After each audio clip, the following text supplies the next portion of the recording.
देखिए, जिस सम्मन को वो इलीगल कह रहे हैं, मैं आपको ये बताना चाहता हूं कि आईपीसी की धारा 174 के तहत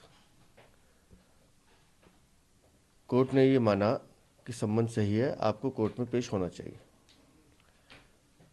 तो जब उस धारा के अंतर्गत कोर्ट ने ये मान लिया कि भाई ये सम्मन सही थे, आपको पेश होना चाहिए, तो ये सम्मन गैर कानूनी है, ये कहना ही अपने आप में न्यायालय की अवमानना है।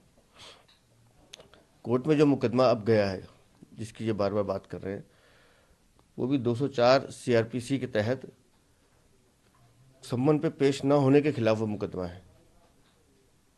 तो सम्मन को गैर कानूनी कहना, या एक दिल्ली में अरविंद केजरीवाल को हम दूसरे हेमंत के रूप में देख रहे हैं, तो जांच एजेंसी से भागना।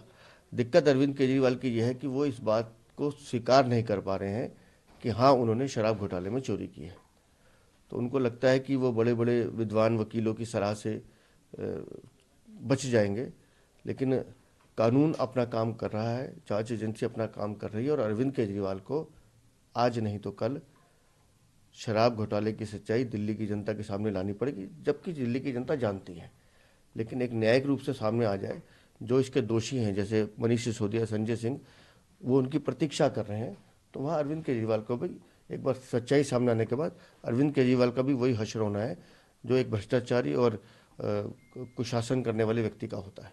तो आम आदमी पार्टी का यही फैसला जा चुका है, तो कोर्ट का डिसीजन आने की वेट क्यों नहीं? मैं फिर आपसे कह रहा हूँ, 204 सीआरपीसी के तहत कोर्ट ने उनको एज ए अभियुक्त बुलाया है कि आप आईपीसी धारा 174 में सम्मन पे पेश क्यों नहीं हुए।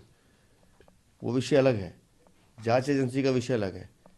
आप जांच एजेंसी के सामने पेश नहीं हुए, इसलिए कोर्ट ने आपको 204 सीआरपीसी के तहत सम्मन जारी किया। उसका उससे कोई लेना देना नहीं है, लेकिन जांच एजेंसी का सम्मन वैध है, ये कोर्ट ने पुष्टि कर दी है। दिल्ली के माननीय मुख्यमंत्री अरविंद केजरीवाल जी बहानों के चैंपियन बन गए हैं।